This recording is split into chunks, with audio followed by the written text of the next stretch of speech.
really looking forward to that, Fiona. Thank you so much for putting that in front of us.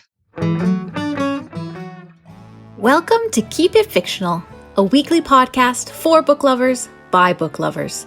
Build your to-be-read list with Sadie, Liz, Virginia, Fiona, and Corene from the Port Moody Public Library. Warning, this podcast contains strong opinions and may cause an increase in your library holds list.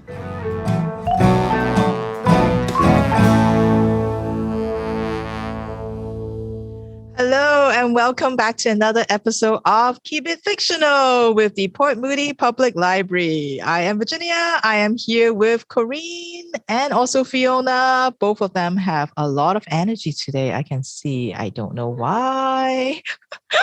Because, well, it's a new year. And that means for us book lovers here, that means new books. That's the only thing we care about here. For the next 2 episodes, we are going to tell you about some of the books that are coming out this January to April. So in the first 4 months of the year, what we have got for our reading life and what we're going to read. What were we most looking forward to reading? So we're going to have 2 episodes. I call this the light episode because this is with Corene and Fiona, the ones who have like the lighter stuff.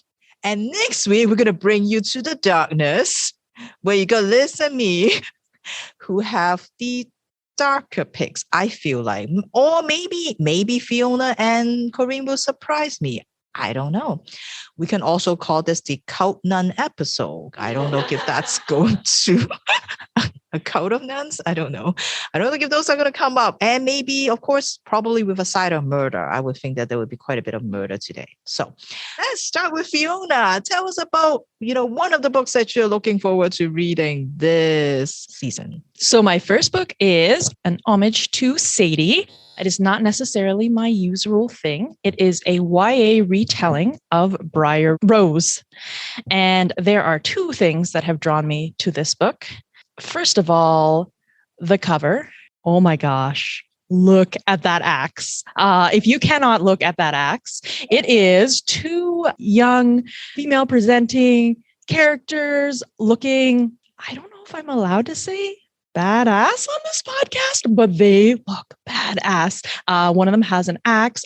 She's going to be the wood chopper character. And then the other character, and that's Shane. And the other character's name is Fee, which is what leads me to the other thing that drew me to this book, because I have not read a book, I don't think, with my name as the character's name. So this is billeted as Sleeping Beauty meets Indiana Jones. Interesting. So I believe Shane and Fee are treasure hunters, and they get entangled with the kind of like ghost of Prince Briar Rose, and they need to wake him up. So I'm excited with the kind of gender bending, gender swap there, and also promises to be queer representation. This is by Leslie Vedder, promises dark magic, run-ins with bad exes, which I find appealing, and possibly true love. So very excited for this. And of course, we'll be thinking of Sadie all the way. Oh, that's so nice. I feel like we all should read a Sadie book. I keep thinking about that when I was picking the book. I'm like, that's a Sadie book. That's a Sadie book. Oh, but thank you. Thank you for bringing Sadie onto the show, representing Sadie. And Fiona, there is a book that's coming out already, or maybe already come, Fiona and Jane, that you keep seeing everywhere. I think, yeah. Got Fiona main character. So to put a hold on that. Oh, I did see that one. Yeah. Okay. I'll have to put that on my TBR too. It's like Sadie when she say how excited she was when she got, that book that is called Sadie. So yeah. All right. Great. Thank you so much. Corene, what is your first book? All right. Coming in at number 5. Unlike Fiona, who chose like a nice tribute to Sadie, I am just selfishly doing myself. This entire list is just me. Just me. So coming in at number 5 is a new adult book by one of my favorite humorous Canadian authors. Actually, you know what? This is a tribute to Fiona in that it is an actual Canadian author who wrote one of my favorite books of all time, which is the Wolfield Poultry Collection. This one is a murder mystery. It centers around Helen Thorpe, who is smart, always calm, cool, and collected, and has an answer for everything. And so what does a person like that, what kind of profession do they go into? I mean, other than librarianship, obviously. No, Helen is a butler. Helen buttles.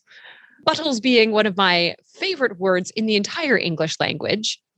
And she has spent her entire professional life kind of taking care of the rich and famous and glamorous, some which she appreciates a little bit more than others. She has been called back to a spiritual retreat where she used to work at the Yatra Institute on one of British Columbia's Gulf Islands. I know this is so Canadian and so local. It's very out of character for me. And obviously this is very difficult for me to talk about right now, but we're going to go into it. But the former owner of the Yatra Institute, Edna, who was an elderly, lovely lady, has died and has left Helen instructions on how to settle the estate. Because out of all the people that she knew, friends, family around her, Edna always trusted Helen. And why wouldn't you trust the butler? However, as Helen gets to the island to kind of settle things between the bickering family, her suspicions start to grow. She begins to suspect that perhaps Edna's death was not as natural as it is being paid off. And so she decides to enlist the help of her classmates, other butlers in training, to do a full butler investigation of this murder and figure out the mystery of what happened to Edna. It has got, everyone on an island. Great trope. It's got maybe the butlers probably didn't do it. Probably. But I don't know. And it has like rich people bickering over an inheritance, which is like a classic murder mystery. So I am very excited to read Susan Juby's Mindful of Murder. I think her first foray into a mystery novel that I am greatly looking forward to. Thank you, Miss Corene. Now that I see the author, I'm like, okay, that's why Corene is reading it. But I love the idea of a butler, like a butler school. There are butler schools. So as someone who spent a brief amount of time in the service, I can say that is accurate, that you usually go to a butling school where they teach you how to properly buttle. That's awesome. That is awesome. All right. So 2 different picks, but very interesting, both of them. Fiona, what have you got next for us? Okay, I am very excited about this next one. Peach Blossom Spring by Melissa Fu.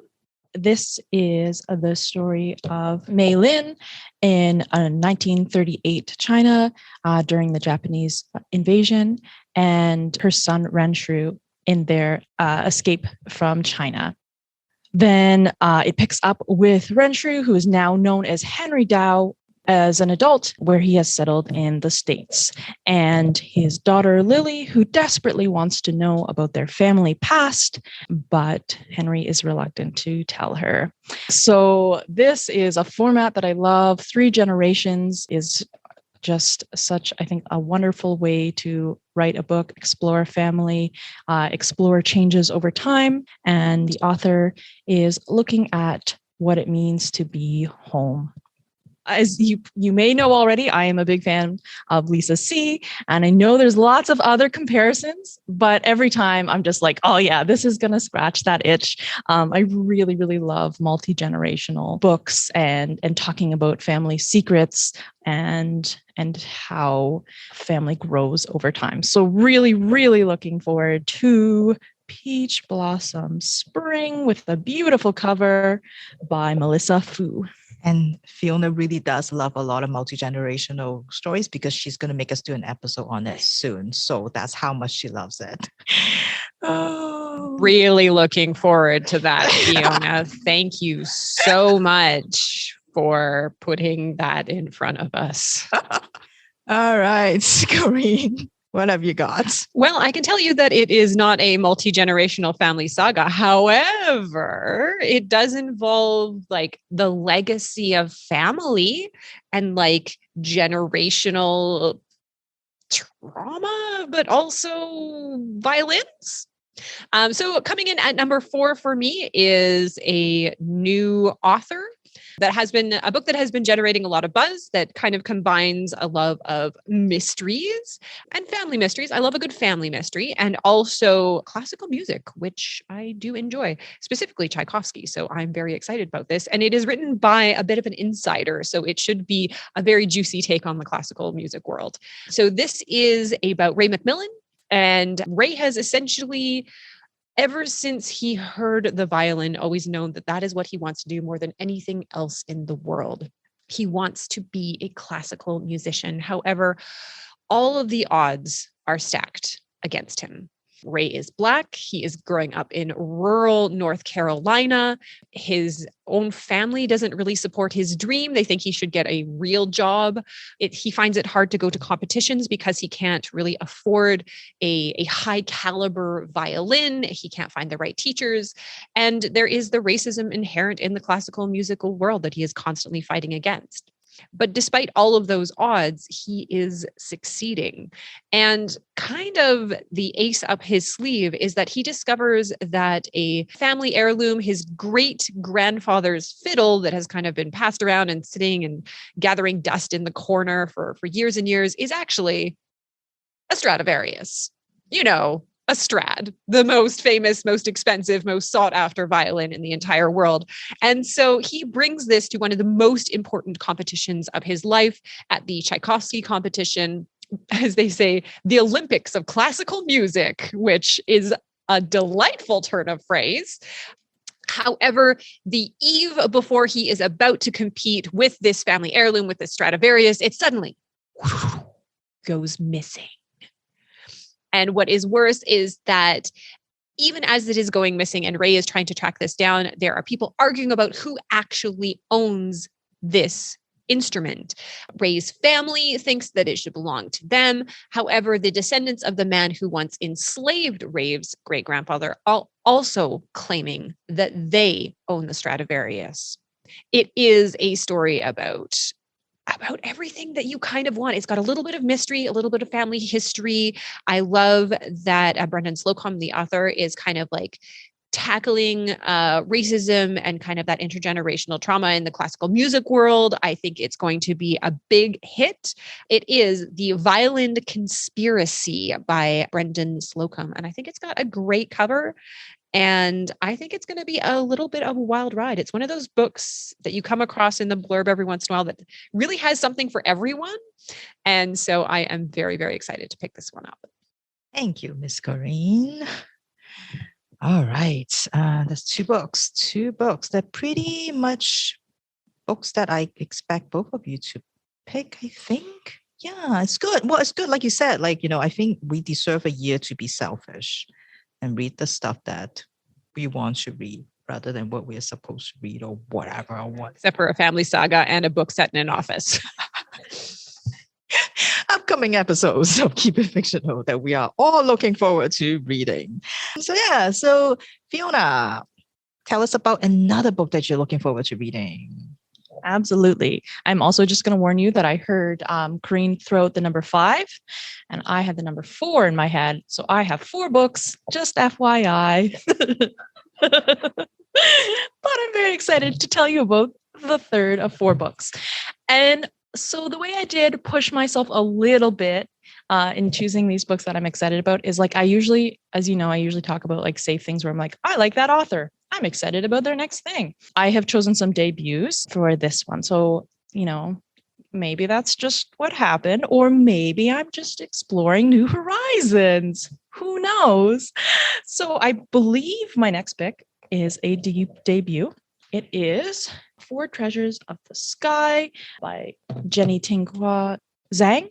And it is kind of like the flip side of the coin for Peach Blossom Spring, in that it takes place over a longer period of time, following the life of Dayu, her time in China to when she is kidnapped and smuggled across the ocean to America. And it is set against the 1980s Chinese Exclusion Act. So that is part of what drew me to it. It's something that is a historical event that I'm really trying to understand more about. So yeah, that really drew me into it. But it's also this idea of, instead of being a family saga, it's like a personal saga. So Zai has to constantly reinvent herself. She goes to a calligraphy school.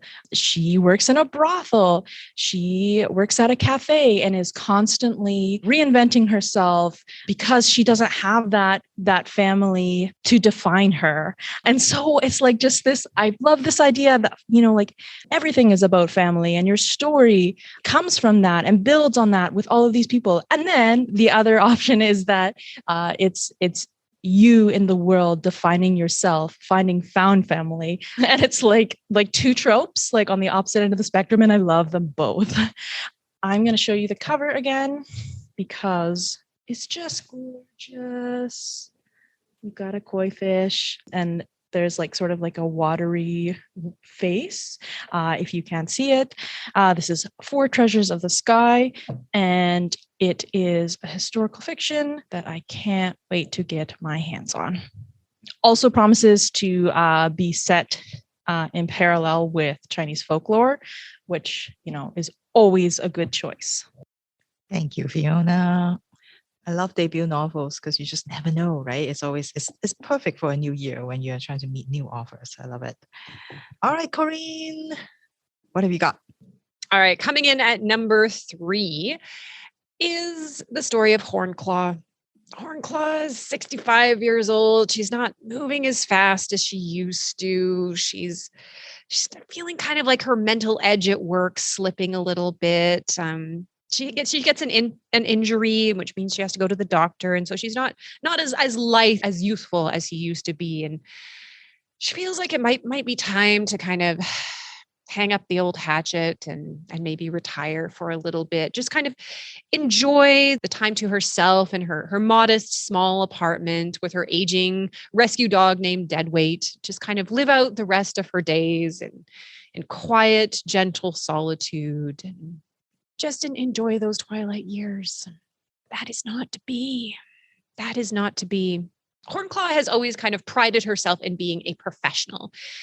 She has always been dispassionate about her work, not really being involved in office politics. She gets her assignments, she does the work, and at the end of the day, she doesn't think too much about it. She just kind of closes the book on it and goes about her life. She doesn't like to get involved with people or workplace or anything like that.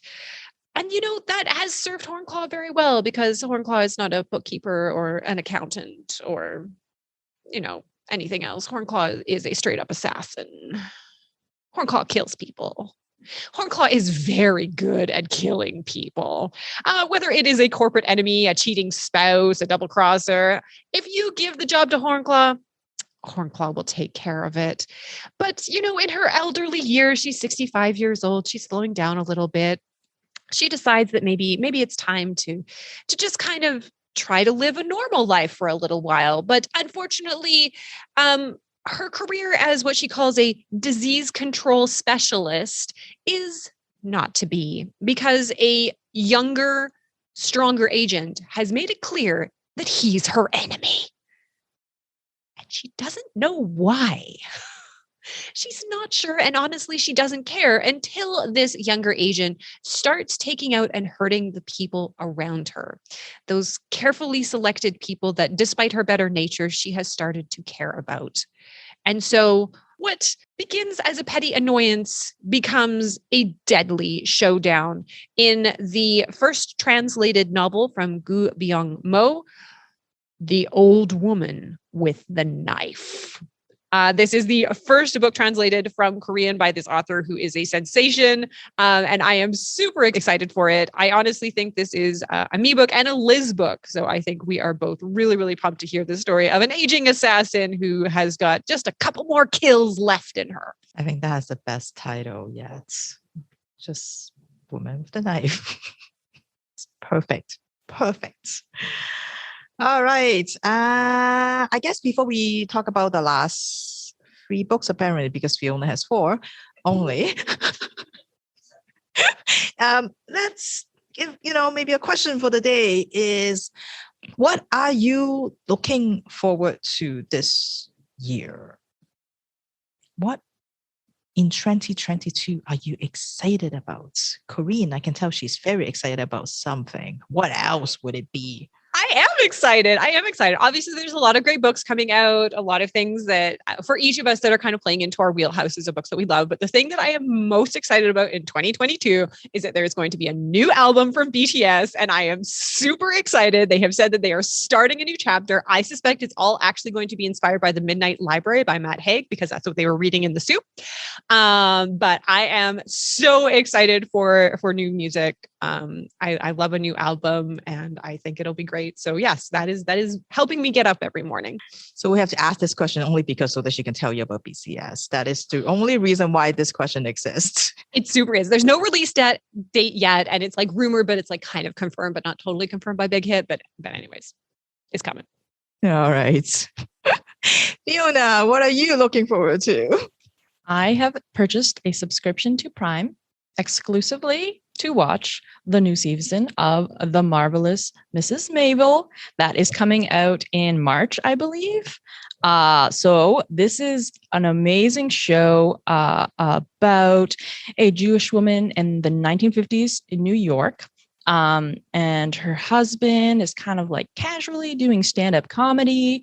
And then not necessarily related to the fact that she finds out he is stealing that comedy. They get a divorce, but that's not the only reason. He's also having an affair. And then she kind of finds herself on the stage making people laugh, and she becomes a comedian. Holy moly, it is a wonderful staff. Amy Sherman Palladino is the marvelous Mrs. Maisel, and she is so charming and has the best clothes ever. Maybe like 50% of why I watch it, but the rest is all good as well. And my favorite, that it is Rachel Borsnahana, who is Mrs. Maisel. Sorry, I've got that wrong. But the best part is actually her parents, her dad played by Tony Shalhoub and her mom played by Maren Hinkle. And they are so funny and, maybe remind me a little bit of parents that I know. And I just I can't wait. Thank you, 2022. For bringing me a new season of The Marvelous Mrs. Maisel. Oh, that's great. I have to say, I don't even remember when is the last time I watched a show. But yeah, what are you looking forward to, Virginia? Don't ask me that. I have I was thinking of, I can't think of anything. I don't even know what I have to look forward to tomorrow. So I'm like, what is this? I don't know. So the only thing I could think of, which I'm going back to books, is I know that I have to finish reading all the Mistborn because the 7th book is coming out in November. That's the only thing I'm okay, well, because new book is coming, I haven't actually touched that series. So that's the only thing I could think of. This is how sad my life is. So yeah. I thought you said this was the light episode, Virginia. I know, but I'm here, so I have to bring in that sadness. You know how it is. All right, let's get back to happy then. All right, I'm going to go with Corene so that we can have Corene, Fiona, Corene. Okay, so coming in at number 2, heist, baby. I love a heist movie. I think that's why I enjoy the Fast and Furious franchise so much, even though honestly, they're pretty bad at heists now that I think about it. They straight up just took a giant safe on the back of cars through Rio de Janeiro, which lacks elegance. Okay, maybe they are a heist movie. Anyways, the Oceans franchise, fine. But I do love a heist book, and I am super, super excited about this one, which is kind of giving me some Leverage vibes, which is one of my favorite TV shows of all time. It is described as a lush lyrical heist novel. Inspired by the true story of Chinese art vanishing from Western museums. So this is a little bit of a commentary about the art world, which I also love. I mean, if one thinks about the British Museum, as John Oliver says, the largest active crime scene in the world, about museums and ownerships and who should own items of art that belong to different countries or different people or different groups. Like, what gives a museum the right to own, quite frankly, anything? Because if we think about the history of art and who owns it, it's often a story of colonialism and exploitation. People with money would march into different countries and essentially take what they want and then put it in their museums. So this book is a bit of a commentary on that, but is also a fun heist story. It is a story of Will Chen, who is a senior at Harvard. He is a perfect student, an art history major, dabbles in a little bit of art now and then. He's the eldest son who is like the apple of his parents' eye. But he kind of doesn't feel at home either here or there. And so when a shadowy corporation reaches out to him with an impossible and illegal job offer, he decides to try on another role, that of mastermind, leader of a heist to steal back 5 priceless Chinese sculptures looted from Beijing centuries ago. He's got a crew because in a heist, you need a crew. He has got a con man who is his sister. He has a thief. He has a getaway driver, a hacker. And each member of the crew kind of has their own kind of like place in the heist, but also their own complicated relationship with their identity as Chinese Americans. But when we'll ask them, none of us can turn down the chance of a century. I am looking forward so much to this book, which I'm sure is going to be very multi-layered. I love the idea. In one of the reviews, they were quite angry that these people were planning their heist over WhatsApp and that they made their entire plan on a Google Doc. But I'm like, genius.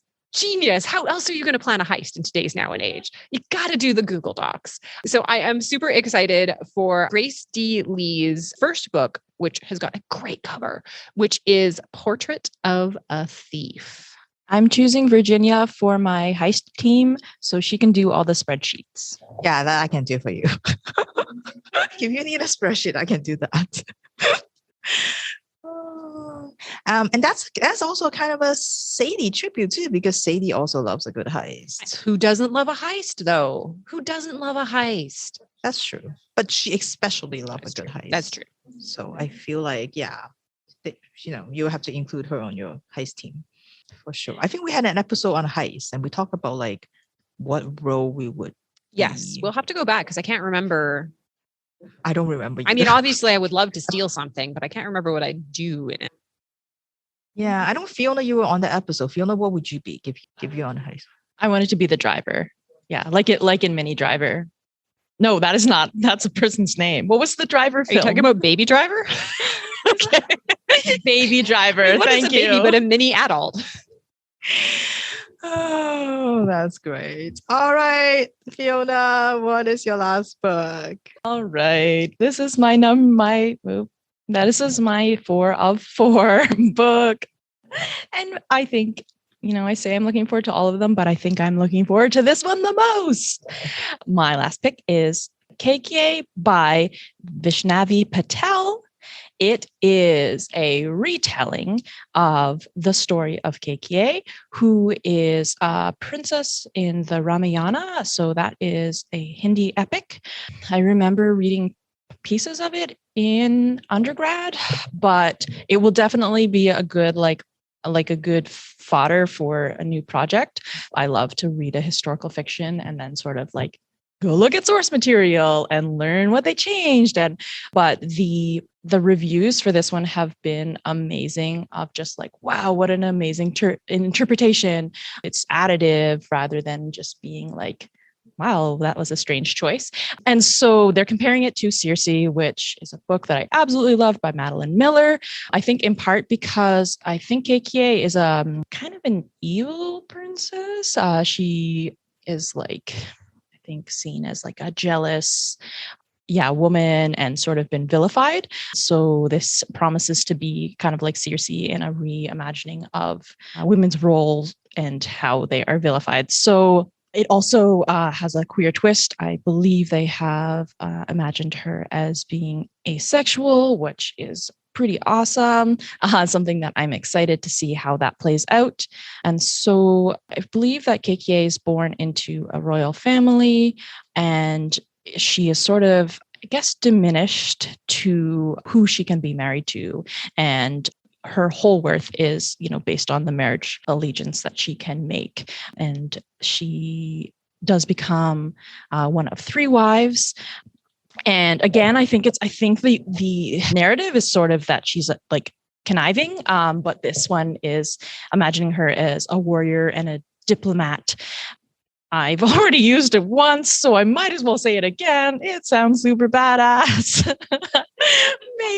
Maybe I'm giving Virginia a lot of editing to do, but yeah, I can't believe how many books I'm finding coming out that are just going to indulge my excitement about drawing on historical fiction, but then sort of, giving you more to imagine. And I feel like it's what I need this year, just to dive into something that is going to have all of these other things that I can then read about. So very much looking forward to this reimagining of Kaikeyi's story from the Ramayana by Vaishnavi Patel. And that is coming out in April. So I will have to read the other books first, I guess. Oh no, I have an advanced copy. Oh, I'm so excited. I just remembered. For the first time, Fiona, I have that on my list too. Yeah, I've got an advance for that too. So, because that sounds super interesting. I know it's weird. I don't know. It's more a Fiona book than Virginia book, but I've got it on my list. So we shall see how that goes. Corene, why are you shaking your head? This is a year of surprises. It is not often that Venn diagram of Fiona and Virginia come together. Not often, but it does happen. It does happen. It does happen. Yeah. Yeah. I've actually read a couple Fiona book before, after Fiona. And I've got Cersei somewhere in my house. I bought it at a book sale. And so it's there.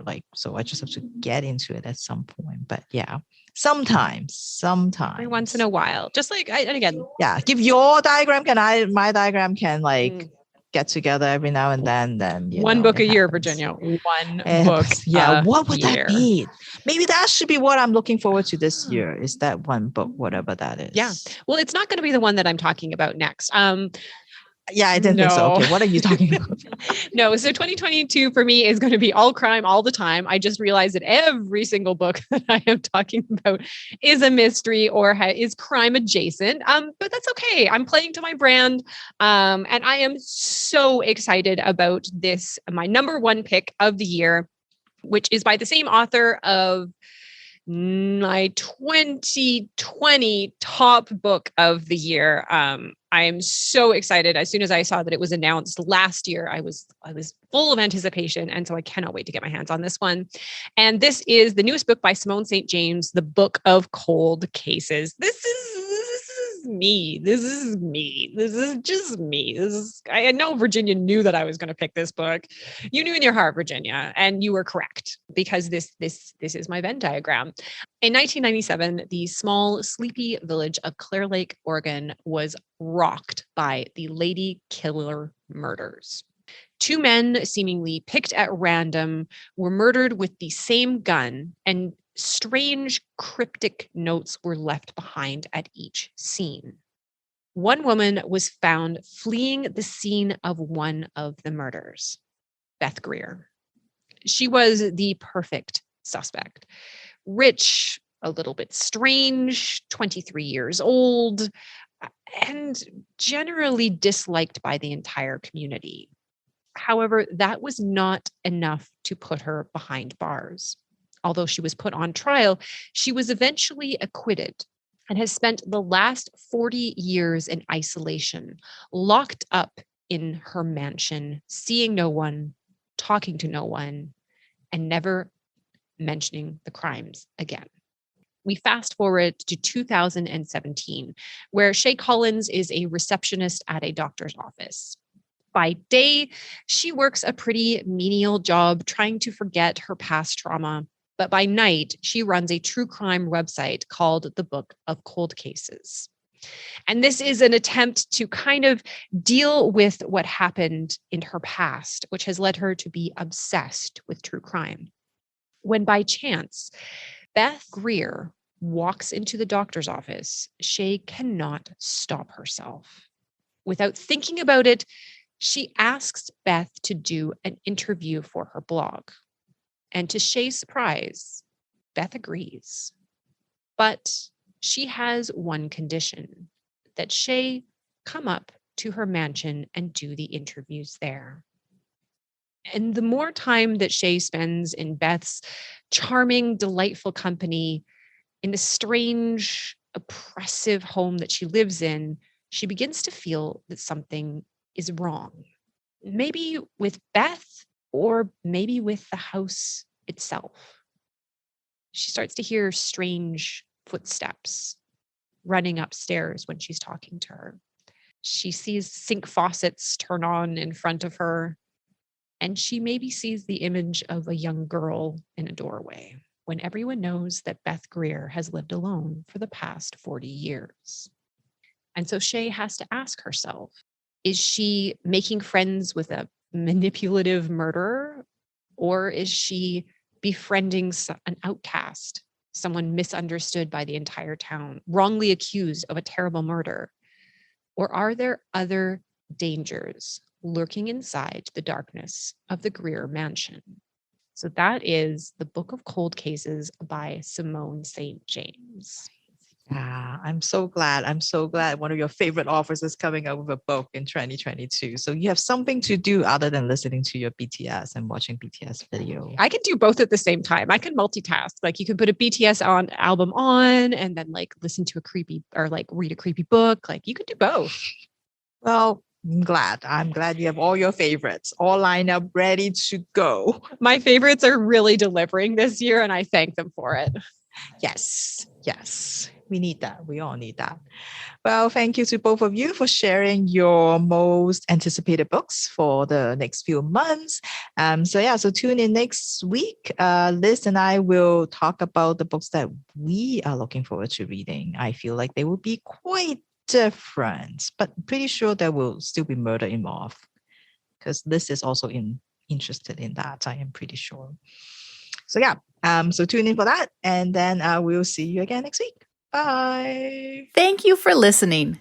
If you like our show, please tell a fellow book lover about it. You can find a list of all the books we discussed in our show notes. Join us next week for another fun book chat.